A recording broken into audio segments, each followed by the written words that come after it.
চলেন পুরাই হাবাই গেছি, কিছুটা দেখা যাচ্ছে, আশার আলো দেখতে পাচ্ছি আমরা। শুভ আশা করি চলেন আমরা এখন যাব জাতি পাহাড়ে, যাই, লেটস গো। আমি যে জায়গায় আছি এখানে এসে আমি মানে দেখতে পাচ্ছি পুরো রামুটাই ভাই আমার হাতের মুঠি মনে হচ্ছে, আমি যেন পুরো রামুর উপরে দাঁড়িয়ে আছি। আসসালামু আলাইকুম এভরিওয়ান, আমরা এখন যাচ্ছি রামুর ঐতিহাসিক একটি স্থান জাতি পাহাড়। জাতি পাহাড় যাবো আমরা এখন। জাতি পাহাড়ে গিয়ে আপনাদেরকে দেখাবো যে 300 বছরের পুরনো একটি স্থাপনা এখনও দাঁড়িয়ে আছে। চলুন আমরা যাই রামুর জাতি পাহাড়ে। আসসালামু আলাইকুম এভরিওয়ান, আমি এখন চলে আসছি রামুর ঐতিহাসিক একটি স্থান জাতি পাহাড়ে। দেখতে পাচ্ছেন আমি এখন জাতি পাহাড়ে প্রবেশ করছি গেট দিয়ে। আমরা এখন জাতি পাহাড়ে উঠবো। এটি হচ্ছে প্রায় 300 বছরের পুরনো একটি জাতি পাহাড়। এটি অনেক অনেক পুরনো একটি জাতি পাহাড়। এখানে এখন আগে বৌদ্ধ ধর্মাবলম্বী মানে যারা ছিল তারা এখানে এসে তার ধর্মচর্চা করতো, ধর্ম পালন করতো, কিন্তু এখন তারা ধর্ম পালন করে না। এখন এটি প্রায় 1950 সালের পর থেকে এটি এখন অযত্নে অবহেলায় পড়ে আছে। আমরা এখন এই পাহাড়ের চূড়ায় উঠবো, 300 ফিট উপরে উঠবো আমরা। এই পাহাড়টি 300 ফিট উপরে, 300 ফিট উপরে জাতি পাহাড়টি অবস্থিত। আমরা ওখানে যাব, দেখবো জাতি পাহাড়ের সৌন্দর্য কতটা ঐতিহাসিক আপনাদেরকে দেখাবো। এটা এখন মানে কী অবস্থায় আছে আপনাদেরকে দেখাবো। চলেন যাওয়া যাক।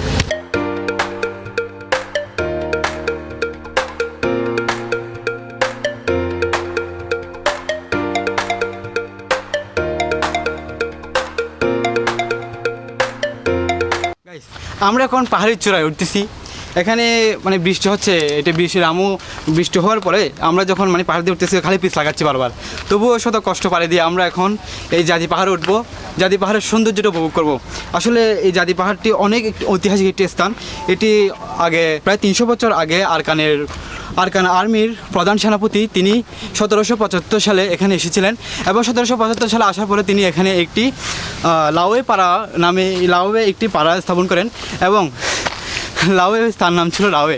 তার নামের উপলক্ষে এই নামটি এই পাড়ার নামকরণ করা হয় লাওয়ে পাড়া। এবং এখানে তিনি একটি পেগোডা বা এখানে একটি জাতি স্থাপন করেন। সেই জাতিটি হচ্ছে লাওয়ে জাতি বা জাতি পাহাড়। আমরা এখন এখানে উঠতেছি, প্রায় হাঁপা যাচ্ছি। 300 ফিট উপরে উঠতে হয়। এই জাতি পাহাড়টি দেখতে হলে আমাদেরকে উঠতে হচ্ছে 300 ফিট উপরে। আমরা শত কষ্ট পাড়ি দিয়ে এখন উঠতেছি লাওয়ে পাহাড়ে। চলেন যাওয়া যাক।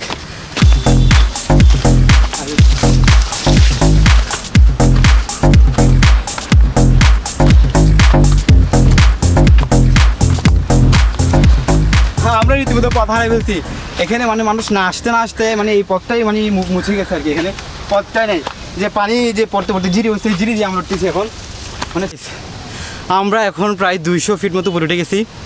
উপরে উঠার পরে মানে হাঁপাইতে গেছি, যে পানি আনি না, এখন মানে কীভাবে নামবো তাও চিন্তায় আছি।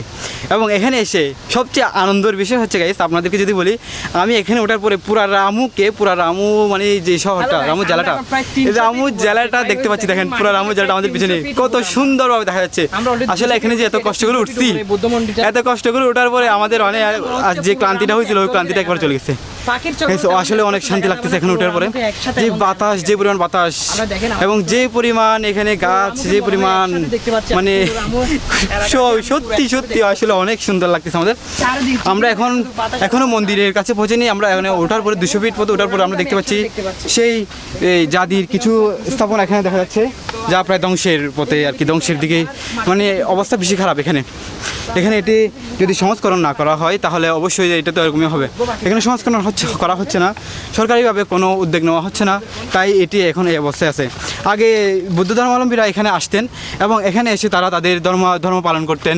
এখানে তারা প্রদীপ জ্বালাতেন, এখানে তারা তাদের ধর্ম চর্চা করতেন। কিন্তু এখন 1950 সালের পর থেকে এখানে তারা এখন আসে না, ধর্মচর্চা করেন এখানে তারা আসে না। এটি এখন মানে পরিত্যাজ্য হিসেবে আছে আর কি। এখানে এটা এখন ব্যবহার করা হয় না। এই মন্দিরটি আমরা দেখতে আসলাম, 300 বছরের পুরনো। রামুতে যে মানে এত ঐতিহাসিক জিনিস আছে, আপনারা যদি এভাবে না আসেন তাহলে বুঝতেই পারবেন না। রামু আসলে নাম খুব এই কক্সবাজার জেলার মধ্যে রামু উপজেলার হচ্ছে যে খুব পরিপাটি একটি জেলা। খুব পরিপাটি জেলার মধ্যে সবচেয়ে ফার্স্টে হচ্ছে রামু উপজেলাটা, এবং ঐতিহাসিক জিনিস যা আছে তার মধ্যে এই রামু উপজেলাটা সর্বোত্তম। আমরা সেই রামু উপজেলার হয়ে নিজেদেরকে গর্ববোধ করতে পারি।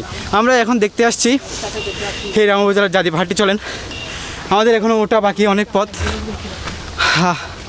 পুরা ঘামাই গেছি, আসছি যেহেতু উঠবই। গাইস আমরা যে জাতিতে যাচ্ছি দেখতে পাচ্ছেন কী পরিমাণ জঙ্গল। আমাদেরকে অতিক্রম করে যেতে হচ্ছে। মানে এখানে মানুষের আসা যাওয়া হয় না তেমন, খুব ভয়ঙ্কর একটা জায়গা হয়ে গেছে এখন। আমরা এখন জাতিতে যাব, জাতির কাছে চলে আসছি। আমরা প্রায় 300 ফুট উপরে উঠছি। আল্লাহু আকবার। এই স্থাপনাটা দেখার জন্য আমরা এত কষ্ট করে এখানে আসলাম। দ্যাটস ওয়াই আমরা চলে আসছি ফাইনালি জাদিতে। Oh that is amazing. দেখতে পাচ্ছেন কত উচ্চতায় এই জাতিটি নির্মাণ করা হয়েছে। 1775 সালে এখানে আসছিল লাওয়ে মুরং, আরাকানের প্রধান সেনাপতি। তিনি এসেছিলেন এবং এখানে একটি পাড়া স্থাপন করেন, এবং পাড়া স্থাপন করার পরে তিনি এখানে একটি জাদি স্থাপন করেছিলেন। সেই জাদিটি হচ্ছে এটি। আমরা সেই জাদি পাহাড়ে চলে আসছি, এবং এখানে আসলে আপনারা শুধু জাদি পাহাড়ি দেখতে পাবেন না, পুরো রামুটাকেই দেখতে পাবেন। দেখতে পাচ্ছেন পিছনে কত সুন্দর রামুটাকে আমরা দেখতে পাচ্ছি।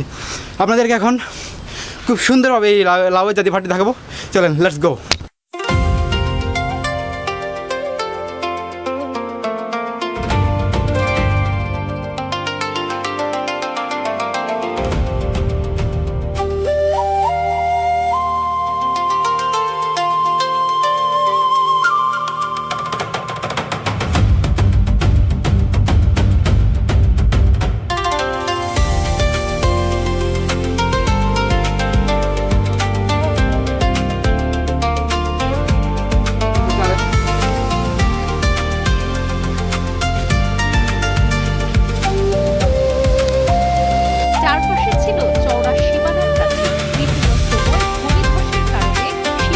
আমরা তো এখানে জাদিতে চলে আসলাম। জাদিতে আসার পর আপনারা দেখতে পাচ্ছেন এখানে ছোট ছোট কত সুন্দরভাবে সাজানো হয়েছে। এখানে এগুলো কালো হয়ে গেছে পুরো। তার মানে এটা বোঝা যায় যে তখনকার যুগে, তখনকার সময়ে এখানে মানে প্রদীপ জ্বালানো হতো। সেই প্রদীপের কালো ছায়া, সেই প্রদীপের কালো ছাদ নিয়ে এখনও রয়ে গেছে এখানে। মানে এখানে যে প্রদীপ জ্বালানো হতো সেটা এখন দেখা যাচ্ছে। কত সুন্দরভাবে করা হয়েছিল দেখেন। এখানে আসলে এটা এত উচ্চতা, 300 ফিট উপরে, 300 বছরের পুরনো একটি জাদি এখনও এটি এখানে স্থাপিত রয়েছে। বিশাল একটি জাদি এখানে দেখতে পাচ্ছেন আমরা, কত উচ্চতা। এটি প্রায় 20 থেকে 22 ফুট একটি উচ্চতার একটি জাদি। ভিতরে কি দিয়ে মেরে দিয়ে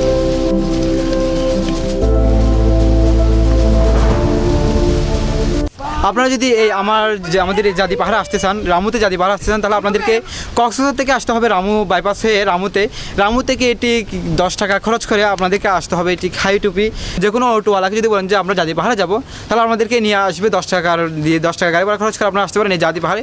ঠিক জাদি পাহাড়ের ঠিক আপনাদের নিচে গেটের মধ্যে আপনাদেরকে নামিয়ে দিবে, এবং আপনারা এই জাদি পাহাড়ে আসতে পারেন। আমার মানে সামনে আমি দেখতে পাচ্ছি সম্পূর্ণ জায়গায় যে সব বিল্ডিংগুলো দেখা যাচ্ছে। প্রত্যেকটি স্কুল, প্রত্যেকটা কলেজ, প্রত্যেকটি স্টেশন দেখা যাচ্ছে এখান থেকে।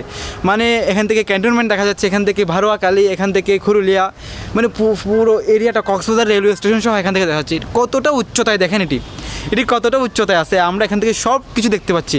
এত কষ্ট করে আসছি এখানে ভাই। 1775 সালে কেমনি যে তৈরি করছিল এটা মানে তিনি জানে আসলে। মানে এত সুন্দরভাবে, এত কারুকার্য, এত সুন্দরভাবে, এত উচ্চতা এটা তৈরি করেছিল, আসলে প্রশংসনীয়। কিন্তু এটি এখন পরিত্যজ্য অবস্থায় আছে। আশা করি এটিকে করাই, মানে এটাকে প্রস্তুত করা ভালো হবে, কারণ এটি অনেক পুরাতন একটি ঐতিহাসিক একটি নিদর্শন। এটি দিন দিন বিলীন হয়ে যাচ্ছে ভূমিধসের কারণে। এটি দিন দিন পাহাড় ধসে পড়ে যাচ্ছে এবং এটি বিলীন হয়ে যাচ্ছে আস্তে আস্তে। এটা প্রায় ধ্বংসের পথেই। এটি কি মূল স্থাপনাটা এখানে বেঁচে আছে এখানে। মানে এখানে আসার পরে সত্যি অনেক বেশি শান্তি লাগতেছে। যে পানির ভাষা লাগছিল এটাই কমে গেছে। বন্ধু, এখানে আসার পরে তোমার কেমন লাগতেছে? ভাই আমি এরকম জায়গা আমি রামু উপজেলার মধ্যে দেখি না ভাই। এখান থেকে পুরো রামু উপজেলাকে একজনকে দেখা যাচ্ছে, মনে হয় পাখির চোখে এত স্পষ্ট দেখা যাবে না, এতটাই স্পষ্ট দেখা যাচ্ছে। এত সুন্দর দেখতে পাচ্ছি আমরা। ভাই আমি যেদিকে দেখাচ্ছি সেদিকে শুধু আমি অবাক হচ্ছি। পুরো রামুকে আমি একসাথে দেখতে পাচ্ছি। আমি এটা কল্পনাই করি না এরকম দেখা যাবে সেটা। আপনারা আসবেন অবশ্যই, এসে জীবনে একবার হলে দেখে যাবেন। রামুতে আসছেন, জীবনে একবার হলে এটা দেখে যাবেন আপনারা সবাই। আপনাদের কাছে এটাই আমার প্রত্যাশা থাকবে।